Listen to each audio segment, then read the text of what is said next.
Hello everyone, and welcome back to the channel. Today, we're taking a trip back in time to 1774, a year that lit the fuse for the American Revolution. We're talking about the First Continental Congress, a meeting that would change the course of history forever. So, grab your tricorn hats, and let's dive into one of the most pivotal moments in the birth of a nation. Before we get to the Congress itself, let's set the stage. The 1760s and early 1770s were a tense time in the American colonies. After the costly French and Indian War, Great Britain was deep in debt. To raise money, Parliament decided to tax the colonies.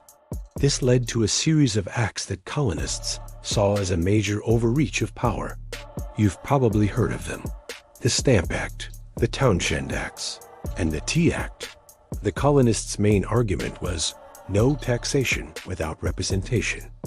They had no members in the British Parliament, so they felt it was unjust for Parliament to tax them. Protests, boycotts, and riots became common.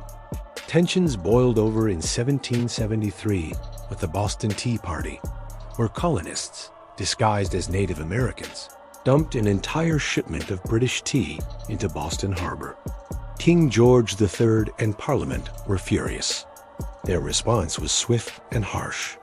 In 1774, they passed a series of laws known as the Coercive Acts, or, as the colonists called them, the Intolerable Acts.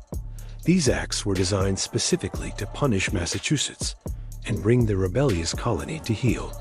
The port of Boston was closed until the colonists paid for the destroyed tea. The Massachusetts government was put under direct British control, and town meetings were severely restricted. Another act allowed British officials accused of crimes to be tried in Britain instead of the colonies, and the Quartering Act forced colonists to house British soldiers. These acts didn't just punish Boston. They sent a shockwave through all 13 colonies. If Britain could do this to Massachusetts, they could do it to any of them. A sense of shared threat was palpable. The colonies, which had often been rivals, squabbling over land and trade, suddenly had a powerful reason to unite. The Intolerable Acts were the final straw. It was clear that sending petitions and staging isolated protests wasn't enough. They needed a coordinated, colonial-wide response, and so the call went out. In September 1774, delegates from 12 of the 13 colonies, Georgia was the only one that didn't send representatives, gathered at Carpenter's Hall in Philadelphia. This was the First Continental Congress. It was a remarkable gathering of the greatest minds in the colonies. Imagine the scene: 56 delegates walking into that hall, men who would become the founding fathers of the United States. You had the firebrands, like Samuel and John Adams from Massachusetts, who were ready for a more radical approach. You had the moderates, like John Dickinson of Pennsylvania, who urged caution and hoped for reconciliation with Great Britain. And you had the thoughtful and respected figures, like George Washington from Virginia, whose quiet authority commanded attention. Other notable attendees included Patrick Henry, whose famous "Give me liberty or give me death" speech was just around the corner, and John Jay, who would become the first Chief Justice of the United States. These men were not a unified bloc. They came from different colonies with different economies, different cultures, and different interests. Some were wealthy plantation owners, others were lawyers and merchants. Some were radical, some were conservative. Their first major debate was simply about how they should vote. Should larger, more populous colonies get more votes? Or should each colony have an equal say? They eventually decided on one vote per colony, a decision that established a sense of equality and partnership among them. The primary goal of the Congress was not to declare independence. That idea was still too radical for most delegates. Their main objective was to figure out how to respond to the Intolerable Acts and assert their rights as British citizens. They spent weeks in intense debate, drafting documents and hammering out a unified strategy. One of their first major accomplishments was the creation of the Continental Association. This was a formal agreement to boycott all British goods. They wouldn't import them, they wouldn't consume them, and they wouldn't export their own goods to Britain. This was an economic weapon designed to put pressure on British merchants, and by extension, Parliament. To enforce the boycott, they created committees in every town and county to monitor compliance. This was a brilliant move, as it involved ordinary people in the resistance movement and created a network of local governments that were loyal to the colonial cause, not the crown. Next, the Congress drafted several important documents. They wrote a Declaration of Rights and Grievances, addressed to King George III. This document was polite but firm.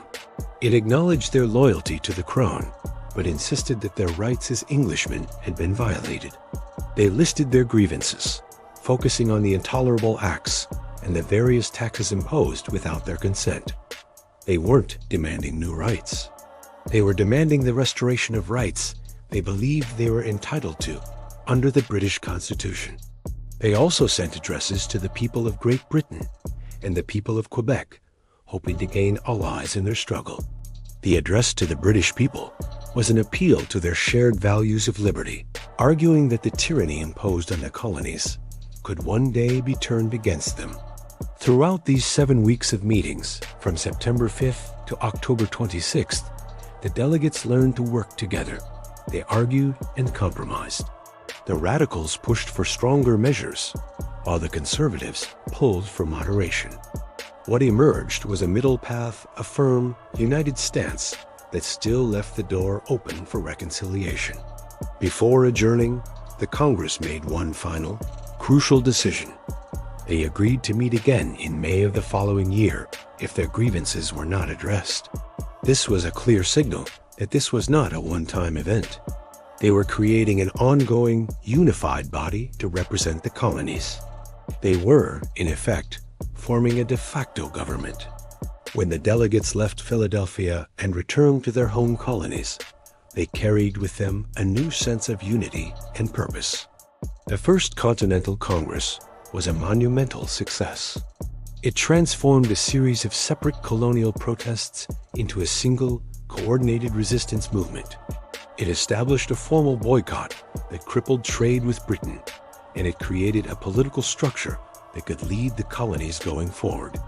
Of course, King George III and Parliament did not back down. They rejected the Congress's petitions and declared Massachusetts to be in a state of rebellion. The stage was set for conflict. Less than 6 months after the First Continental Congress adjourned, the first shots of the American Revolution were fired at Lexington and Concord. When the Second Continental Congress convened in May 1775, the situation had dramatically changed. The war had begun. This Second Congress would go on to create the Continental Army, appoint George Washington as its commander, and, just over a year later, issue the Declaration of Independence. But none of that would have been possible without the groundwork laid by the First Continental Congress.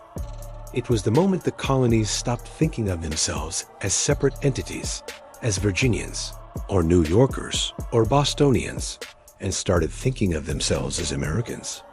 It was the first real step on the long and difficult road to independence and the creation of the United States.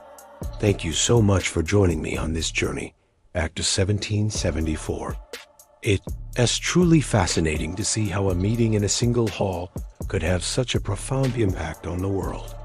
If you enjoyed this video and learned something new, please hit that like button and subscribe to the channel for more dives into history. Let me know in the comments what historical event you'd like to see covered next. Thanks for watching, and I'll see you in the next video.